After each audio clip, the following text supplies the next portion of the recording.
15 বছরের বেশি পুরনো ট্রাক বাতিলের সরকারি সিদ্ধান্তের তীব্র বিরোধিতা করে আন্দোলনের ডাক দিয়েছেন 3 জেলার ট্রাক মালিকরা। তাদের দাবি, এই সিদ্ধান্ত কার্যকর হলে হাজার হাজার চালক ও মালিকের জীবিকা মারাত্মকভাবে ক্ষতিগ্রস্ত হবে। অনেকেই এখনো ব্যাংকে ঋণ শোধ করছেন, ফলে হঠাৎ করে ট্রাক বাতিল তাদের চরম আর্থিক সংকটে ফেলবে। ট্রাক মালিকদের অভিযোগ, বিকল্প কোনো বাস্তবসম্মত ব্যবস্থা বা পর্যাপ্ত সময় না দিয়ে এই সিদ্ধান্ত নেওয়া হয়েছে। তাই অবিলম্বে সিদ্ধান্ত পুনর্বিবেচনার দাবি জানিয়ে তারা আন্দোলনে নামার হুঁশিয়ারি দিয়েছেন। দাবি না মানা হলে বৃহত্তর কর্মসূচি এবং রাজ্য জুড়ে বিক্ষোভের পথে হাঁটার ইঙ্গিত দিয়েছেন ট্রাক মালিক সংগঠনের প্রতিনিধিরা। আপনারা এখানে আলোচনায় বসেছেন ট্রাক মালিকরা, কি কারণে কি দাবি দাওয়া আপনাদের রয়েছে?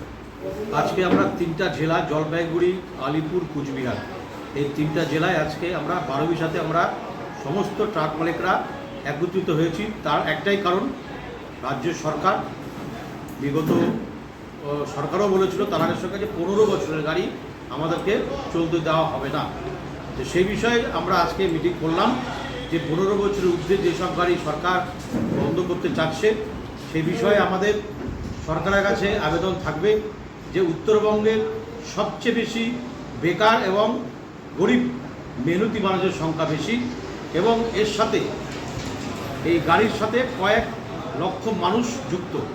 তাই আমরা সরকারের কাছে আমরা চিঠি করছি এবং আমরা সরকারকে আবেদন রাখছি যে আপনি এই যে এত উত্তরবঙ্গের যে এত গাড়ি, এই পুরনো গাড়ি, এটা আপনারা বন্ধ করার বন্ধ করার আগে একবার চিন্তা করবেন যে এরা যাতে বেকার না হয়, বিকল্প চিন্তা না করে গাড়ি আপনারা বন্ধ করবেন না।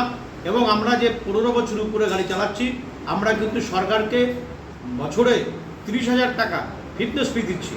এখানেও কিন্তু সরকারের একটা বড় রেভিনিউ কালেকশন হচ্ছে, এতে কিন্তু সরকারও লস হবে।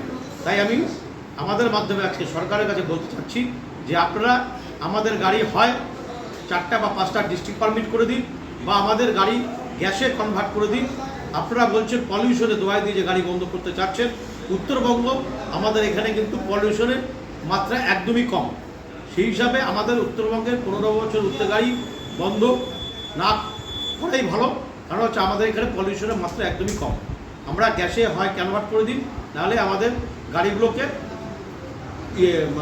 ডিস্ট্রিক্ট পারমিট করে গাড়িগুলো চালানো অনুরোধ করে দিন। আমরা মন্ত্রীকেও এই কথা বলে এসেছি কলকাতায়।